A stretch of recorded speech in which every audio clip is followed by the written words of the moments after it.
Hello student, स्वागत है आपका आईसीटी वर्चुअल क्लासेस में। मैं हूं कविता, आपकी बायो टीचर। उम्मीद करती हूँ आप सभी अच्छे होंगे और स्वस्थ होंगे। सो क्लास हम स्टार्ट करेंगे अपना चैप्टर जिसका नाम है मॉलिक्यूलर बेसिस ऑफ इनहेरिटेंस। अभी तक आप बात कर रहे थे इनहेरिटेंस के प्रिंसिपल के बारे में, क्या क्या प्रिंसिपल आपके पास आते हैं। अब आप देखेंगे कि जो मॉलिक्यूलर बेसिस होता है इनहेरिटेंस को आप समझते हैं क्या होता है। एक इनहेरिटेंस एक प्रोसेस है जिसमें जो कैरेक्टर है, जो गुणधर्म है, वो एक जनरेशन से दूसरी जनरेशन में जाते हैं। तो अगर इनहेरिटेंस को आपने कहा, क्योंकि आपने पूरा चैप्टर पढ़ा है, आपने कहा इनहेरिटेंस में क्या होते हैं, जो गुणधर्म होते हैं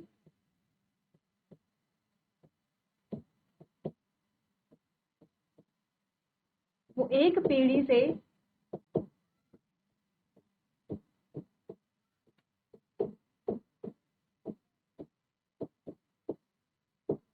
दूसरी पीढ़ी में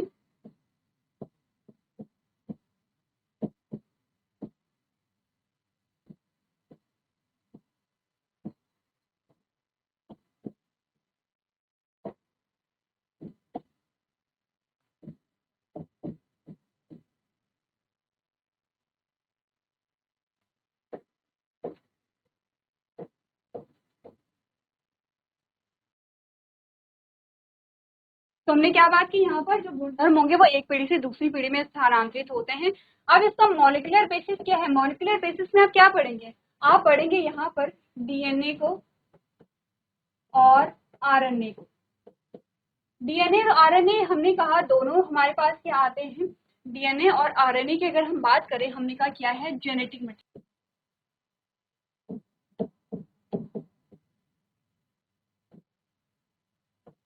ठीक है, जिसमें आपने कहा आरएनए जो जेनेटिक मटेरियल होता है वो कुछ वायरस में होता है।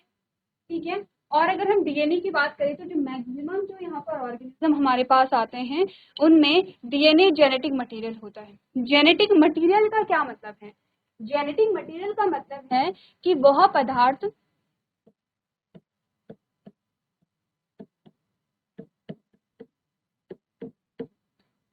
जो हमें हमारे जनकों से प्राप्त होता है, पहली बात। ठीक है, दूसरी बात हमने बोला ये जो जेनेटिक मटेरियल है इसे आनुवंशिक पदार्थ कहते हैं। हमने कहा यह पदार्थ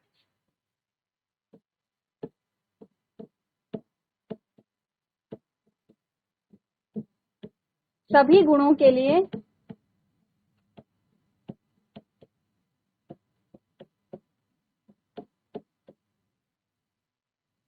उत्तरदायी होते हैं।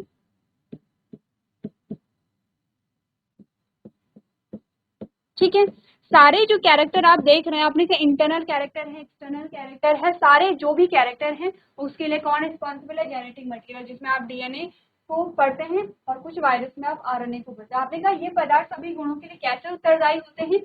क्योंकि हमने बोला कि ये जो डीएनए होते हैं, ये जो डीएनए है, इस डीएनए, क्योंकि डीएनए क्या है, आपने कहा छोटा पोर्शन नहीं है। डीएनए बहुत क्या होता है, एक लंबा स्ट्रैंड आपके पास आता है, डबल हेलिक्स स्ट्रक्चर आपके पास आता है।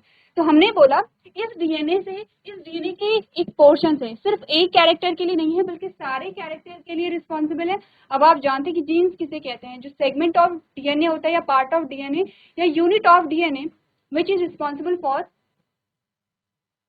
हमने कहा पार्ट ऑफ डीएनए या सेगमेंट ऑफ डीएनए जो कि किसी कैरेक्टर के लिए उत्तरदायी है, उसे हम जीन कहते हैं। तो ऐसे बहुत सारे जीन डीएनए में होंगे और उनमें से वो जो जीन्स होते हैं वो क्या करते हैं, आरएनए, आरएनए से प्रोटीन, और ये जो प्रोटीन है अब ये कैरेक्टर के लिए क्या होगी, रिस्पॉन्सिबल होगी। क्लियर है बातें? ये आप क्या होंगी, कैरेक्टर के लिए रिस्पॉन्सिबल होते हैं। ठीक है, अब हमने कहा इसी प्रकार से सारे कैरेक्टर, चाहे आप अपने जो आउटर कैरेक्टर हैं या एक्सटर्नल कैरेक्टर जो हमारे पास आते हैं, जिसमें आप स्किन कलर की बात कर रहे हैं, आप हाइट की बात कर रहे हैं, आप यहाँ पर जो हेयर है, हेयर कलर की बात करें, हेयर के टाइप की बात करें, आई कलर की बात कर रहे हैं, तो ये सारे जो कैरेक्टर आपके हैं ये एक्सटर्नल कैरेक्टर है। इंटरनल कैरेक्टर में हमने कहा आपकी बॉडी में कहाँ पर किस प्रकार की प्रोटीन का फॉर्मेशन हो रहा है। जैसे कि हाइट में हम क्या कहते हैं, हाइट आपका क्या होता है, इंटरनल होता है, क्योंकि हाइट आपकी जो बढ़ती है वो इंटरनली बढ़ती है। आपने कहा आपकी बॉडी में ग्रोथ हार्मोन किस लेवल पे या कितना वहां पर रिलीज हो रहा है, ये किस पे निर्भर करेगा? आपके जो डीएनए है, डीएनए में जो आपका जीन होगा जो कि ग्रोथ हार्मोन के लिए रिस्पॉन्सिबल होगा। ठीक है, आपकी बॉडी में ग्रोथ हार्मोन रिलीज हो रहा है, क्यों? क्योंकि वहां पर कोई प्रोटीन बन रही होगी। आपने कहा कितनी मात्रा में रिलीज हो रहा है, वो भी आपके डीएनए पे क्या करेंगे, निर्भर करेंगे। ठीक है, इसी प्रकार से हमने क्या बोला कि जो डीएनए है वो सभी प्रकार के कैरेक्टर, सभी प्रकार के गुणधर्मों के लिए उत्तरदायी है।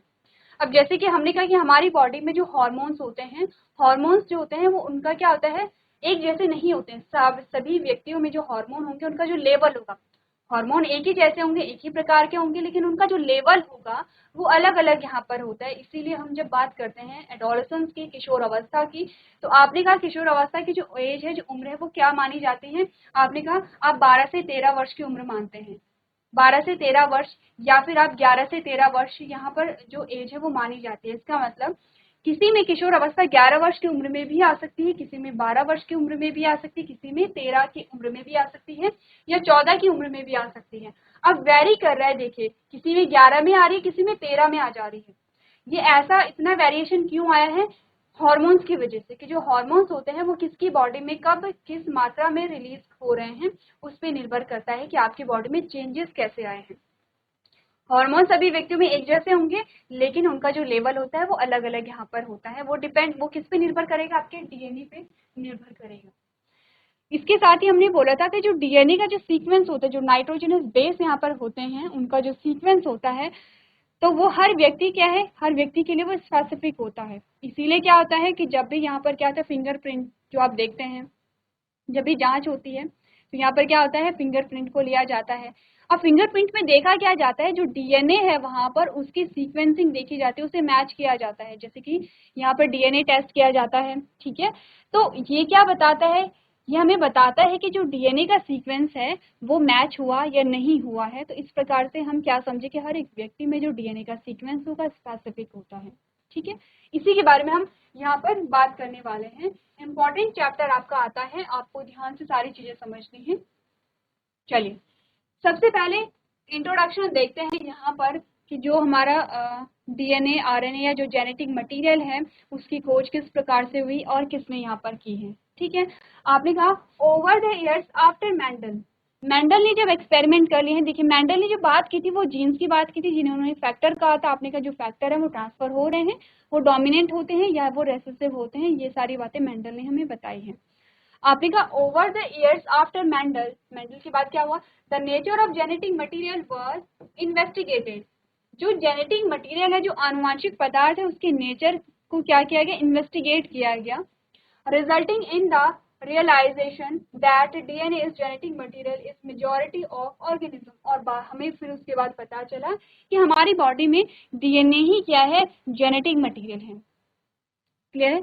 जब आप प्रीवियस क्लासेस में आपने कहीं पढ़ा होगा कि डीएनए ही क्यों हमारा जेनेटिक मटेरियल है, उसके लिए टेस्ट किए गए थे। ठीक है, जिसमें आपने कहा था एक बैक्टीरियल सेल आपने ली थी, एक बैक्टीरियोफाज आपने लिया था, तो वहां पर उन्हें ट्रीट किया जा रहा था क्योंकि आपका जो यहाँ पर जेनेटिक मटेरियल है, जेनेटिक मटेरियल में आपने कहा प्रोटीन भी तो हो सकता था, या आरएनए भी हो सकता था, डीएनए भी हो सकता था। हम डीएनए को ही क्यों अपना जेनेटिक मटेरियल मान रहे हैं, उसे प्रूव करने के लिए वहां पर एक एक्सपेरिमेंट किया गया था।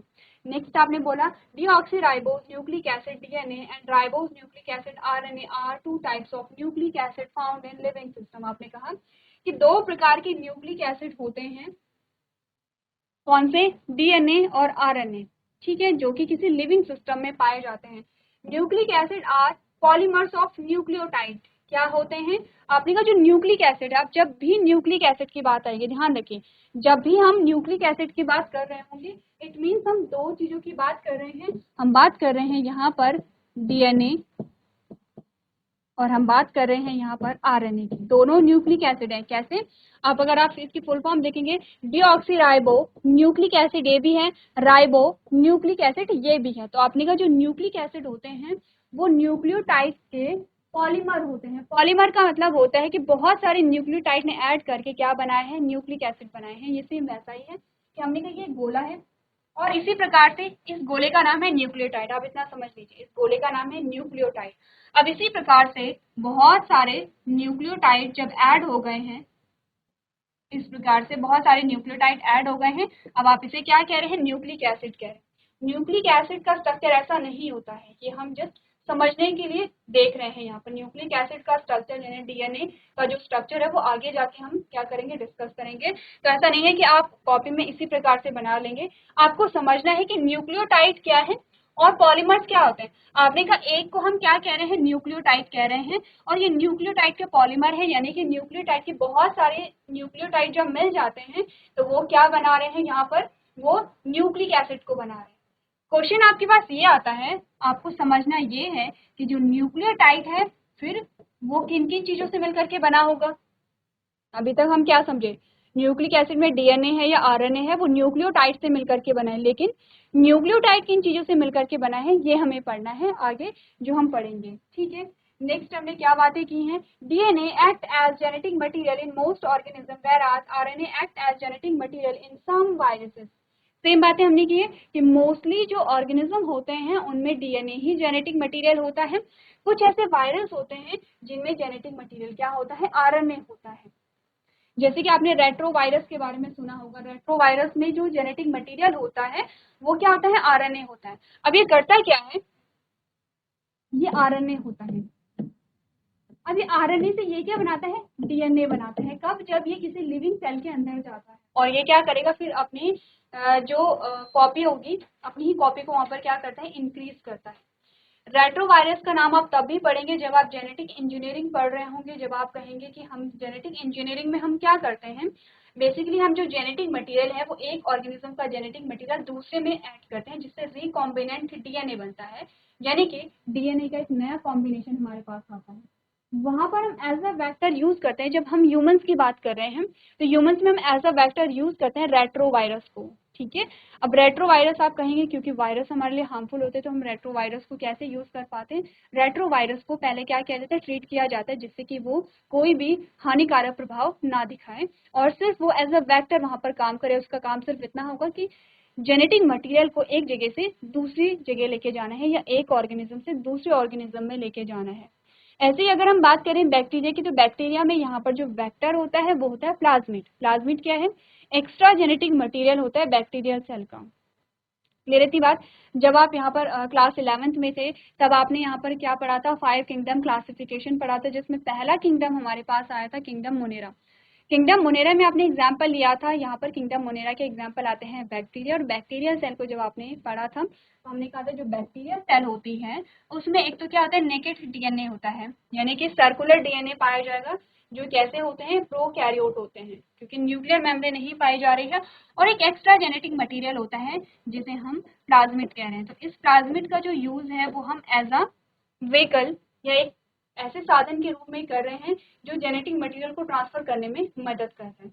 क्या समझे अभी तक आप? आपने कहा कि जो डीएनए होता है मोस्टली वो सभी में क्या होता है, जेनेटिक मटेरियल होता है, लेकिन कुछ ऐसे वायरस होते हैं जिनमें जेनेटिक मटेरियल क्या होगा, यहाँ पर आरएनए होगा। अगली लाइन आपको क्या बताती है, RNA mostly function as a messenger, RNA has other function as adapter, structural और अ कैटालिटिक मॉलिक्यूल। आपने कहा कि मोस्टली जो आरएनए होते हैं वो मैसेंजर यानी कि मैसेज या संदेश वाहक के रूप में काम करते हैं। ठीक है, अब आरएनए भी आप अलग अलग प्रकार के पढ़ते हैं, एमआरएनए होता है, टीआरआरएनए होता है, तो आरआरएनए होता है, तो इस प्रकार से आप अलग अलग प्रकार के आरएनए पढ़ते हैं। ठीक है, तो आपको करना क्या है, सारी बातें इंपॉर्टेंट हैं, जिसमें सबसे पहले आपने ये देखना है कि जो जेनेटिक मटेरियल होता है, जेनेटिक मटेरियल क्या क्या हमारे पास आते हैं, जेनेटिक मटेरियल क्या न्यूक्लिक एसिड किन चीजों से मिलकर के बने होते हैं। ठीक है, और जेनेटिक मटेरियल में हमने कहा कि डीएनए और आरएनए किस किस में जेनेटिक मटेरियल होता है, आरएनए का क्या फंक्शन होता है, एक बार आप सारे जो पॉइंट्स हैं हमने पढ़ लीजिए। चलिए नेक्स्ट जो हमारे पास टॉपिक आता है उसमें हमने क्या क्या अभी तक चीजें पढ़ी हैं कि मेंडल के बाद वर्षों में मंडल के बाद के वर्षों में आनुवंशिक सामग्री की प्रकृति की जांच की गई, जिसके परिणाम स्वरूप यह एहसास हुआ कि डीएनए अधिकांश जीवों में आनुवंशिक सामग्री है। डीऑक्सी राइबो न्यूक्लिक एसिड या डीएनए, राइबो न्यूक्लिक एसिड या आरएनए जीवित प्राणियों में पाए जाने वाले दो प्रकार के न्यूक्लिक एसिड हैं। न्यूक्लिक एसिड न्यूक्लियोटाइड के पॉलीमर हैं। ठीक है, डीएनए अधिकांश जीवों में आनुवंशिक सामग्री के रूप में कार्य करता है, जबकि कुछ वायरस में आरएनए आनुवंशिक सामग्री के रूप में कार्य करता है। आरएनए अधिकतर संदेशवाहक के रूप में कार्य करते हैं। आरएनए अडप्टर, संरचनात्मक या उत्प्रेरक अणु के रूप में अन्य कार्य करते हैं।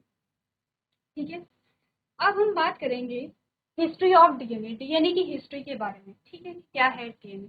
सबसे पहले तो डीएनए क्या है? एक अम्लीय पदार्थ है, ये आपको समझ आ रहा होगा अगर आप डीएनए की फुल फॉर्म पढ़ते हैं। Deoxy ribose nucleic acid, acid की बात हो रही है, इट मीन्स कि इसका जो नेचर है वो कैसा है? अम्लीय है। पहली चीज तो ये है। दूसरा, डीएनए पे जो चार्ज होता है वो क्या है? चार्ज मॉलिक्यूल है, और जो चार्ज होता है वो नेगेटिव चार्ज होता है। ठीक है, पहली लाइन आपको यही कही गई है। DNA is an acidic substance in the nucleus, कि डीएनए नाभिक में एक अम्लीय पदार्थ होता है। It was first identified Friedrich Miescher in 1869, he named it as nuclein.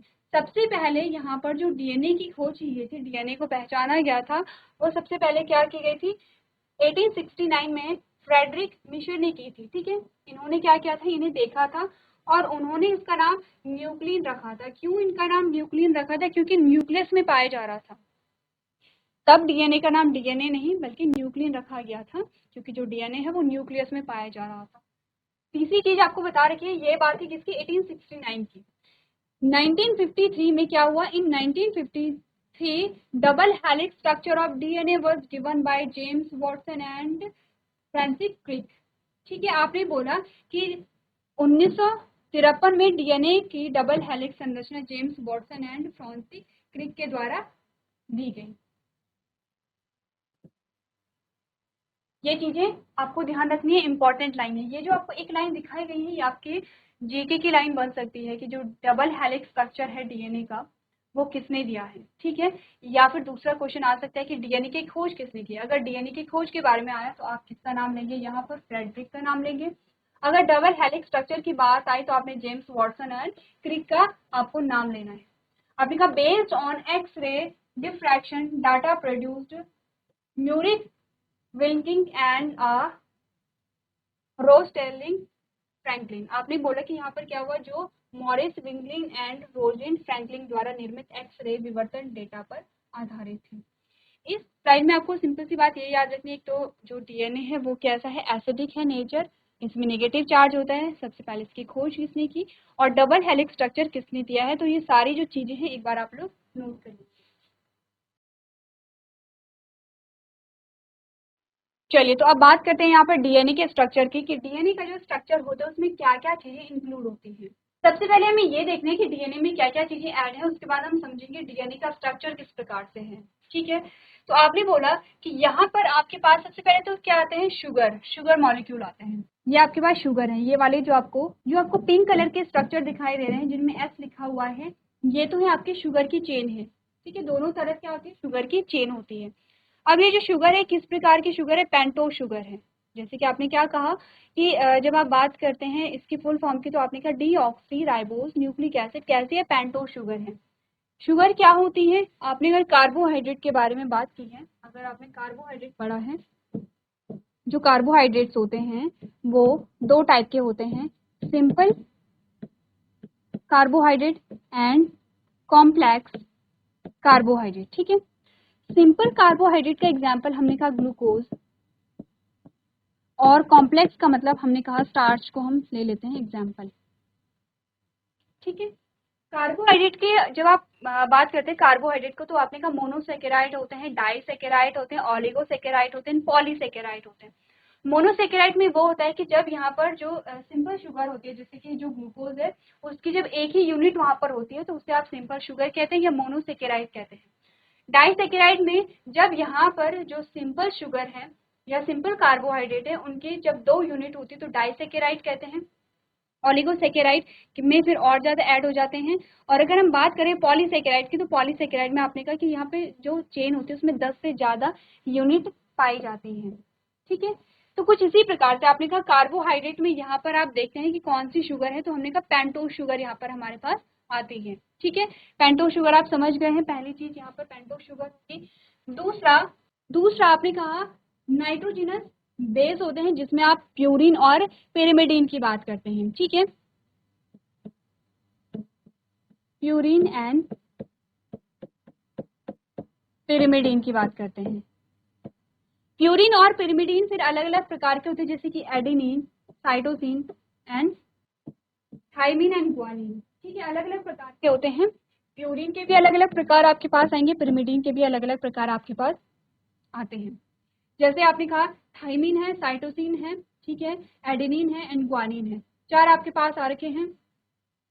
तो हमने कहा ये 4 हमारे पास क्या आते हैं, नाइट्रोजनस बेस आते हैं।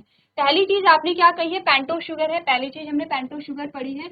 दूसरे हमने कहा कि हमारे पास नाइट्रोजनस बेस आए हैं, ठीक है, जो कि पेंटो शुगर से यहाँ पे अटैच्ड है। तीसरी चीज हमारे पास आते हैं फॉस्फेट ग्रुप। ये जो आपको यहाँ पर येलो कलर में पीपी आपको दिखाई दे रहे हैं, P4 फॉस्फेट ग्रुप। आपने कहा पेंटो, यहाँ पे पेंटो शुगर है, पेंटो शुगर के दोनों तरफ चीजें जुड़ी हुई हैं। यहाँ पर नाइट्रोजनस बेस जुड़ा है, यहाँ पर आपके फॉस्फेट ग्रुप जुड़े हुए हैं, और दोनों तरफ आपको सेम स्ट्रक्चर दिखाई दे रहे हैं। दोनों तरफ से क्या मतलब है कि आपके राइट और लेफ्ट साइड में जो चेन आपको दिखाई दे रही है वो सेम आपको दिखाई दे रही है। क्लियर है?